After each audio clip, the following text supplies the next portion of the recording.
Hi, I'm Sharon Moore, and I'm a late-in-life cook. I didn't start out cooking like most of you all my life.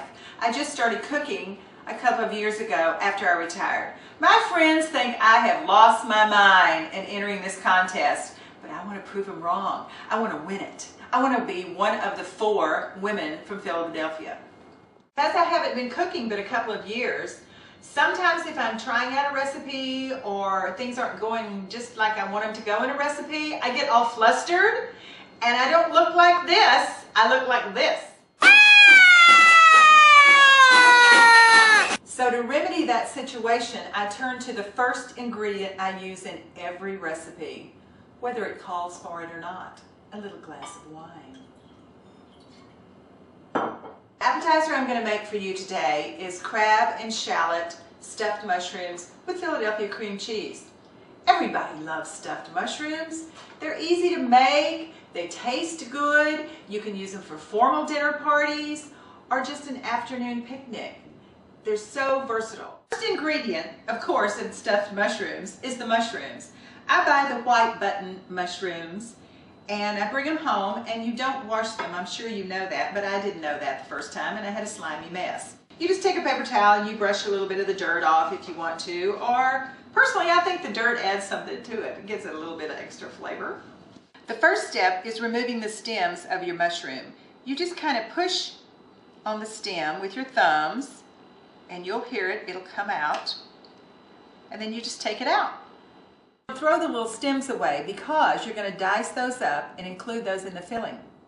You're going to preheat your pan over medium heat, and you're going to add a couple of tablespoons of butter, or however much butter you want, or however much you can handle.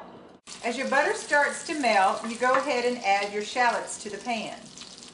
I like to use shallots, particularly in this recipe, because they're not as strong as, say, an onion or garlic, and they don't interfere with the delicate flavor of the crab meat.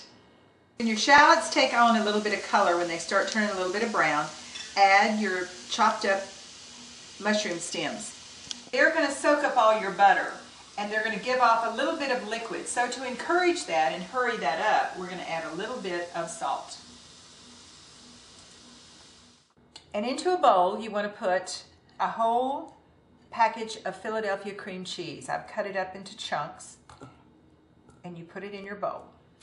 And it'll make your whole world a whole lot easier if you let it sit out and soften a little bit before you add it into your bowl.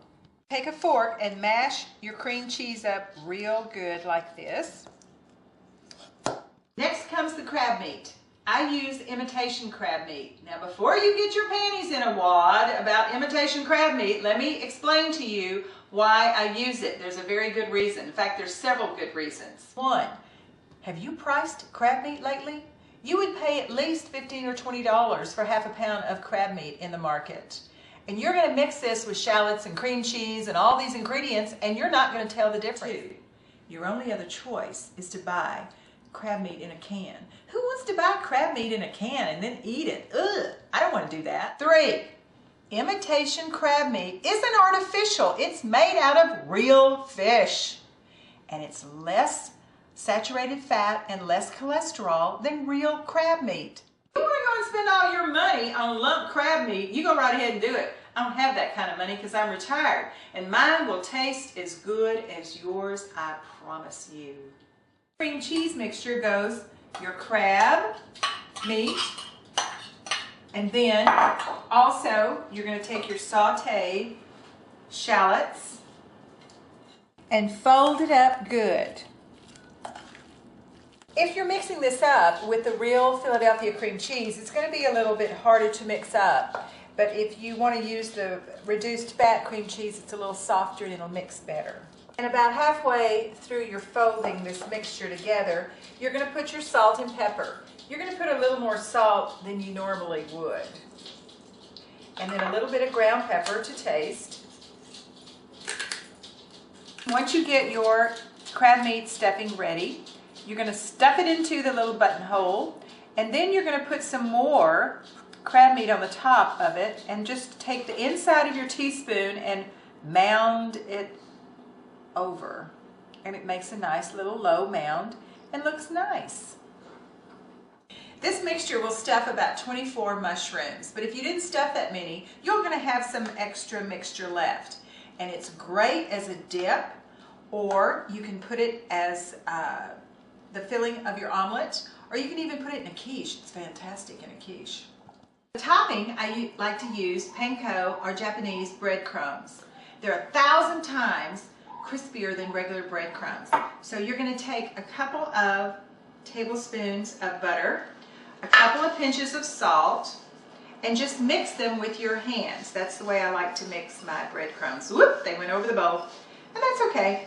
You just mix them up in the bowl with your fingers, like you're in the sandbox again.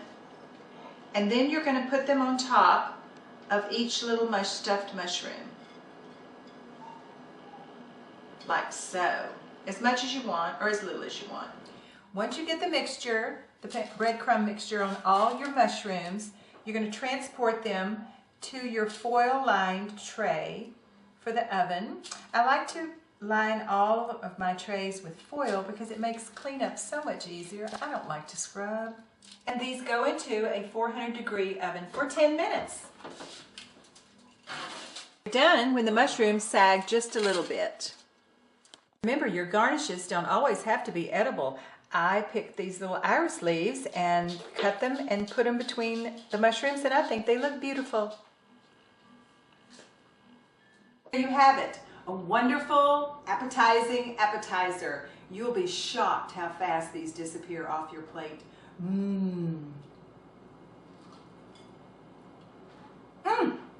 It's marvelicious, wonderful. And your last ingredient to any recipe. Cheers.